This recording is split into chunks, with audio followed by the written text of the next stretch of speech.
सरयू के घाट पर हम इस समय हैं, राम की पैड़ी पर, और हमारे साथ हैं बाबा रामदेव। बाबा रामदेव, रिपब्लिक भारत से बात करने के लिए, रिपब्लिक मीडिया नेटवर्क से बात करने के लिए बहुत बहुत धन्यवाद। 500 साल बाद ऐसा समय आ रहा है, ऐसा दिन आ रहा है बाबा, कि ये जो रामलला का झूला आप देख रहे हैं, पालना आप देख रहे हैं, राम बाण देख रहे हैं, खड़ाऊं देख रहे हैं, सब यहाँ मौजूद है।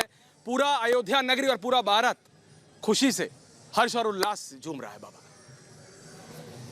मीर बाकी ने जो पाप किया था, क्रूरता की थी, 1 लाख से ज्यादा राम भक्तों ने अपने शहादत बलिदान दिया। तो उसके बाद लगातार ये सदियों से संघर्ष चला है, और इस संघर्ष को फिर आज से 30 साल पहले बहुत ऊंचा स्वर दिया विश्व हिंदू परिषद ने, आरएसएस ने उसके लिए एक पूरी रणनीति बनाई, और लाखों राम भक्तों ने फिर एक आंदोलन खड़ा किया, और इसमें भी शहादत हुई।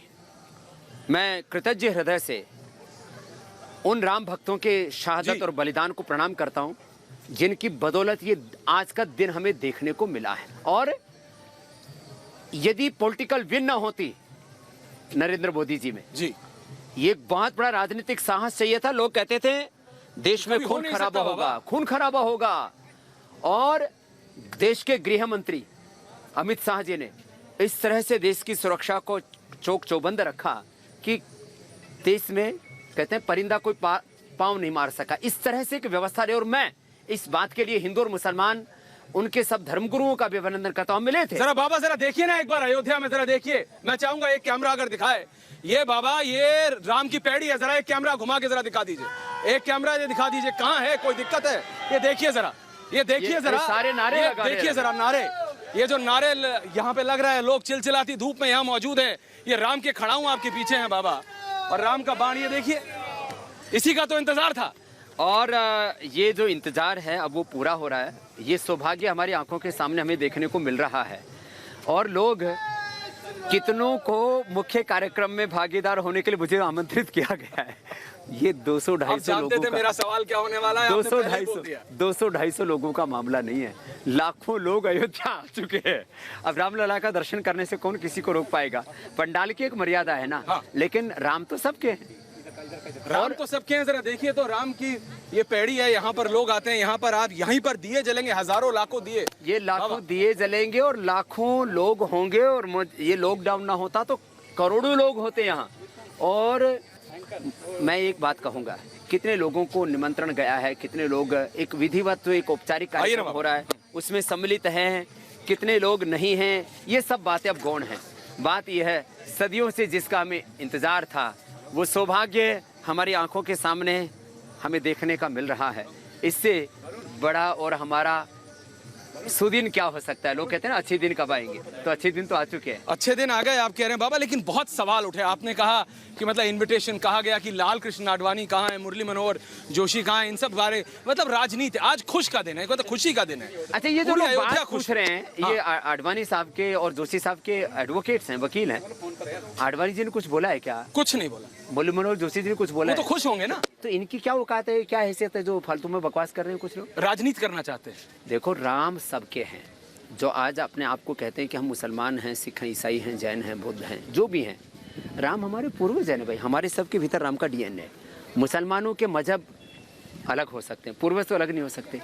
वो पूजा करे या ना करे राम की, कोई राम को अपना पूर्वज माने, कोई उनको महापुरुष माने, कोई उनको मर्यादा पुरुषोत्तम माने, कोई उनको आदर्श राजा माने। ये देखिए ना बाबा, मैं बताता हूँ, ये आज की पीढ़ी है। ये जरा दिखाइए एक काम, ये आज की पीढ़ी है। कोरोना के चलते सारा प्रिकॉशन लेते हुए मास्क पहना हुआ है बाबा, लेकिन दिए लगा रहे हैं। खुश है दिल में, और ये खुशी है दिल में। बताइए, ये स्वेच्छा से अपनी एक वॉलंटरी सेवा कर रहे हैं। वॉलंटरी सेवा है, किस लिए? हाँ। अयोध्या के लिए, भारत के लिए, राम की खुशी है। लेकिन कुछ लोग राजनीति करना चाहते हैं, तो कुछ लोग चाहते हैं कि ये राजनीति करने का दिन नहीं है, ये अपने सौभाग्य पर इतराने का दिन है।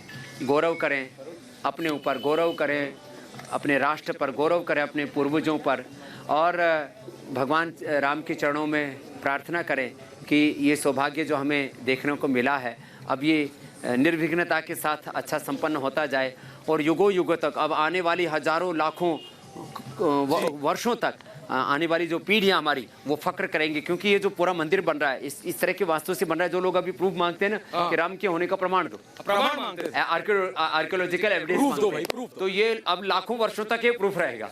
और अभी जो भारत है ये राम के होने का प्रूफ है, क्योंकि इसमें मेरा बचपन का नाम रामदेव कृष्ण था, अभी रामदेव है। और जितने भी भारत में नाम हैं वो या तो राम के नाम पर हैं, या कृष्ण के नाम पर हैं, या तो शिव के नाम पर हैं, या और हमारे पूर्व ऋषिमुनियों के नाम पर हैं। तो किसी भी राष्ट्र के नाम, उनके गोत्र, उनके कुल, उनकी परंपराएं, उनका रहना सहना, उनकी जीवन शैली, उनका व्यवहार त्योहार, ये एक चीज नहीं है। राम एक नाम नहीं है, राम एक संस्कृति है, राम एक परंपरा है, राम एक जीवंत धर्म के साक्षात विग्रह, रामो विग्रहवान धर्मो।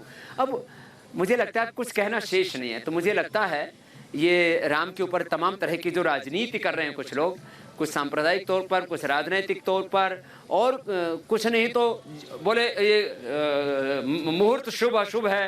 अरे हम यहाँ सरयू के तट पे हैं, मैं आपको बता रहा हूँ, आप सुन पा रहे होंगे भजन कीर्तन चल रहा है। अगर दिखाएं पीछे रावत जी मुड़ के जरा, ये हम इस समय सरयू के तट पे, आइए बाबा, अब ये सरयू के तट पर हैं, यहाँ आप सुन पा रहे हैं। आप दूसरी तरफ आप बिल्कुल आप आए जरा, आइए, आ जाइए आप सुन पा रहे हैं। देखिए बाबा आरती आप कर रहे हैं, आप देखिए भजन कीर्तन लगातार चल रहा है, लोगों में खुशी, अयोध्या नगरी झूम रही है, पूरे राष्ट्र में खुशी है। पूरे राष्ट्र में लोग जैसे दिवाली मनाते हैं ना, ऐसे अपने घरों में दिए जला रहे हैं। ये जो आप यहाँ पर दिए यहाँ लगा रहे हैं ना, ये लोग अपने घरों में, पतंजलि में हजारों दिए जलेंगे कल, घर घर में करोड़ों दिए जलेंगे और सारा अंधेरा छटेगा। और देखो राम के समय भी रावण तो था ही ना। हम यदि राम के वंशज हैं ऐश्वर्य, तो कुछ रावण के खानदान के भी तो लोग, रावण के खानदान के भी तो लोग हैं, तो ये तो अपना डीएनए टेस्ट करवा ले। तो जो है, इसलिए देवासुर संग्राम, धर्म युद्ध, ये तो राम के वक्त भी था और आज भी है और युगों युगों तक रहेगा। इसलिए इस बात की कोई परवाह नहीं कि कौन क्या कह रहा है, बस हमारे आंखों के सामने वो सौभाग्यशाली दिन आ रहा है। और आने वाली पीढ़ियां जब इतिहास पढ़ेंगी तो 5 अगस्त के दिन को ऐतिहासिक रूप में याद करेंगी। और मोदी जी भी इतिहास पुरुष कहलाएंगे, इसमें योगी जी भी इतिहास पुरुष कहलाएंगे, मोहन भागवत जी भी इतिहास पुरुष कहलाएंगे, अमित शाह जी भी।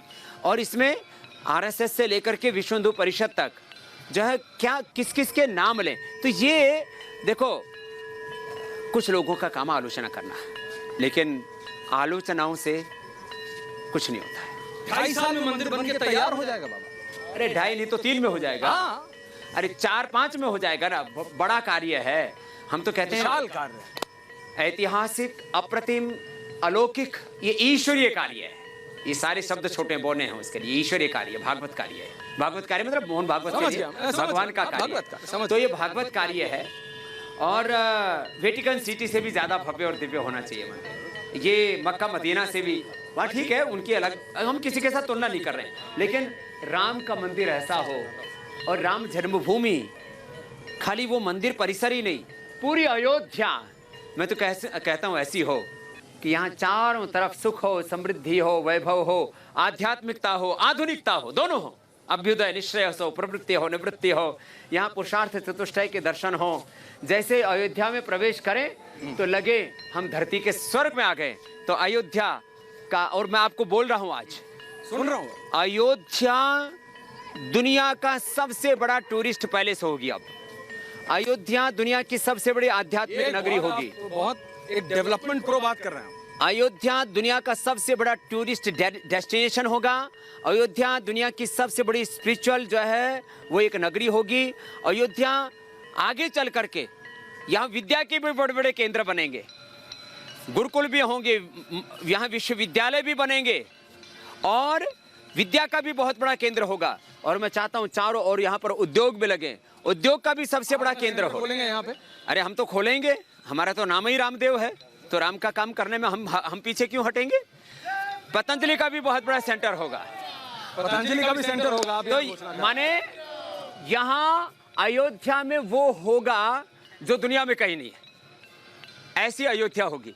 और जो ये अब उल्टी पुल्टी बात करें, इनको खूब मिर्ची लगेगी और उसके लिए मैं दवाई भी बना दूंगा, जैसे हमने कोरोनिल बनाई है। हाँ, जैसे आपने कोरोनिल बनाई, उसकी भी आलोचना बहुत हुई थी। लेकिन जो आलोचक हैं उनको भी कोरोना होने के बाद खा वही रहे, और मेरे कहा खा लो तभी तो जिंदा रहोगे। गाली देने से पहले गोली खा लो।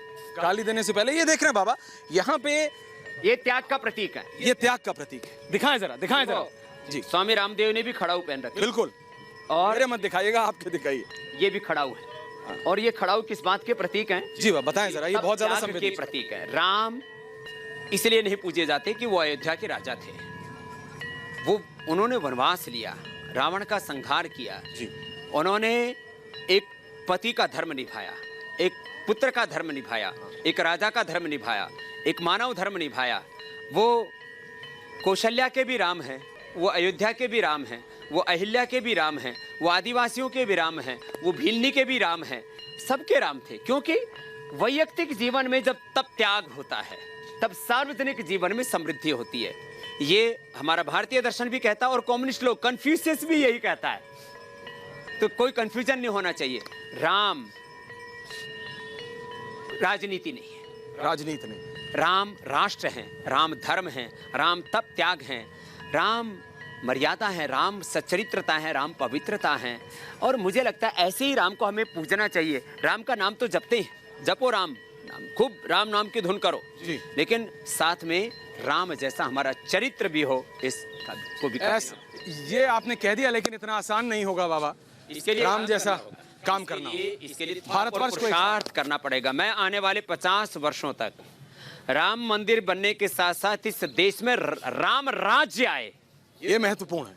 और राम राज्य, और ये राम राज्य कैसे आएगा इसको भी गोस्वामी तुलसीदास जी ने लिखा हुआ अपने चौपाइयों में, रामचरितमानस में, कि कोई रोगी ना हो, कोई बीमार ना हो, कोई दरिद्र ना हो, कोई भेदभाव ना हो, कोई असमानता ना हो, सब जगह समानता हो, सब जगह सहिष्णुता हो, सब जगह प्रेम हो, कहीं बैर ना हो, कहीं अप्रीति ना हो, सब नर करें परस्पर प्रीति। ऐसा सब में ऐसा राम राज्य आने के लिए आपकी मुस्कुराहट थम नहीं रही है जब से आप अयोध्या में आए हैं। सुबह मैंने आपका देखा था जब आप उत्तराखंड से निकल रहे थे, तभी से आपकी मुस्कान, और ये बताती है कि आप खुश हैं, हृदय से खुश हैं आप। मैं नहीं, भारत के 100 करोड़ से ज्यादा हिंदू ही नहीं, मुसलमानों से लेकर के जैनों, सिखों से लेकर के बौद्धों से लेकर के सब खुश हैं। कुछ खुशी का इजहार कर रहे हैं, कुछ अंदर ही अंदर कि भाई राम हमारे भी पूर्वज, तो हम पूजा ना करें चाहिए उनकी, क्योंकि सबके डीएनए में राम बैठा हुआ है, वो भीतर का राम मुस्कुरा रहा है। तो ये थे बाबा रामदेव, रिपब्लिक भारत और रिपब्लिक मीडिया नेटवर्क से बात कर रहे थे। जरूरी है सिर्फ राम मंदिर नहीं बल्कि राम राज्य स्थापित करना। बहुत बहुत धन्यवाद। हमारे जय श्री राम, मर्यादा बाबा पुरुषोत्तम रामदेव। श्यामचंद्र की जय।